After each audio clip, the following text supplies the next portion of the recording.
Chapter 3. Across the Moor. She slept a long time, and when she awakened Mrs. Medlock had brought a lunch basket at one of the stations, and they had some chicken and cold beef and bread and butter and some hot tea. The rain seemed to be streaming down more heavily than ever, and everybody in the station wore wet and glistening waterproofs. The guard lighted the lamps in the carriage, and Mrs. Medlock cheered up very much over her tea and chicken and beef. She ate a great deal, and afterwards fell asleep herself, and Mary sat and stared at her, and watched her fine bonnet slip on one side, until she herself fell asleep once more in the corner of the carriage, lulled by the splashing of the rain against the windows. It was quite dark when she awakened again. The train had stopped at a station, and Mrs. Medlock was shaking her. "You've had a sleep," she said. "It's time to open your eyes. We're at Thwaite Station, and we've got a long drive before us." Mary stood up and tried to keep her eyes open, while Mrs. Medlock collected her parcels. The little girl did not offer to help her, because in India native servants always picked up or carried things, and it seemed quite proper that other people should wait on one. The station was a small one, and nobody but themselves seemed to be getting out of the train. The station-master spoke to Mrs. Medlock in a rough, good-natured way, pronouncing his words in a queer, broad fashion, which Mary found out afterward was Yorkshire. "I see thou's got back," he said, "and thou's brought the young un with thee." "Aye, that's her," answered Mrs. Medlock, speaking with a Yorkshire accent herself, and jerking her head over her shoulder toward Mary. "How's tha, missus?" "Well enow. Thy carriage is waiting outside for thee." A brougham stood on the road before the little outside platform. Mary saw that it was a smart carriage, and that it was a smart footman who helped her in.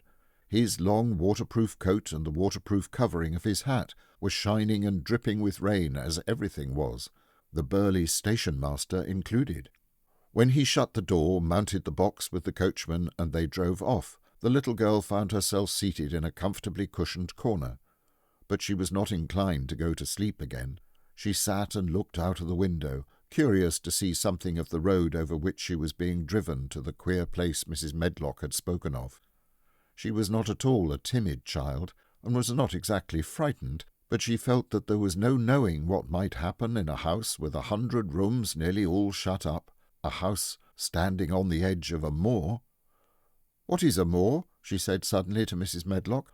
"Look out of the window in about 10 minutes and you'll see," the woman answered. "We've got to drive 5 miles across Missel Moor before we get to the manor. You won't see much because it's dark night, but you can see something." Mary asked no more questions, but waited in the darkness of her corner, keeping her eyes on the window. The carriage lamps cast rays of light a little distance ahead of them, and she caught glimpses of the things they passed.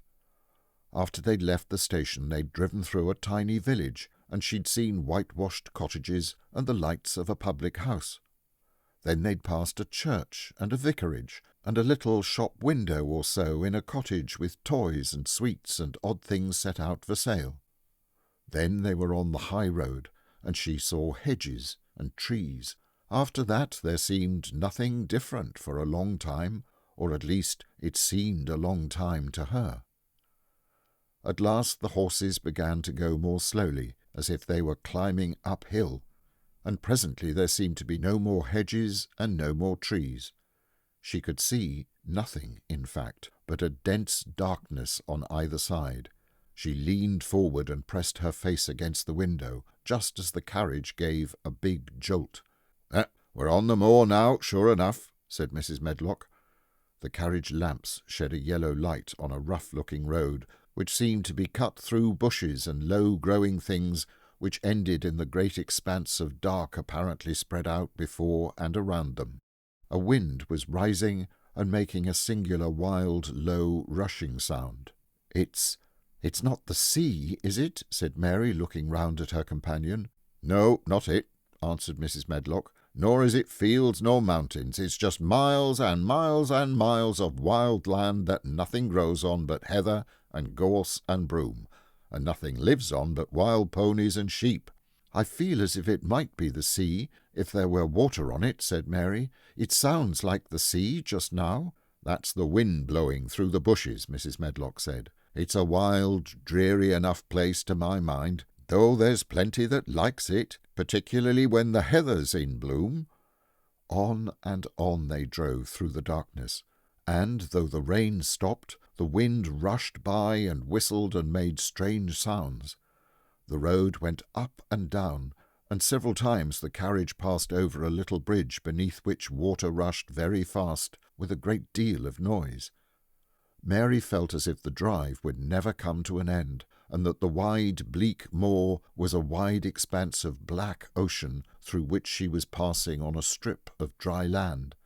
"I don't like it," she said to herself. "I don't like it," and she pinched her thin lips more tightly together. The horses were climbing up a hilly piece of road when she first caught sight of a light.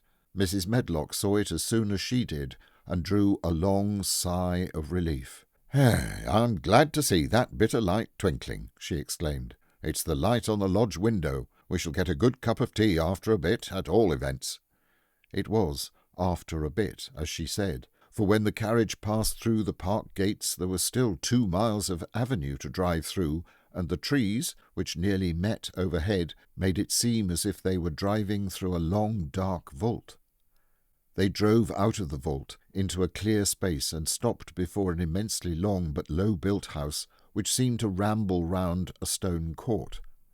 At first Mary thought that there were no lights at all in the windows, but as she got out of the carriage she saw that one room in a corner upstairs showed a dull glow.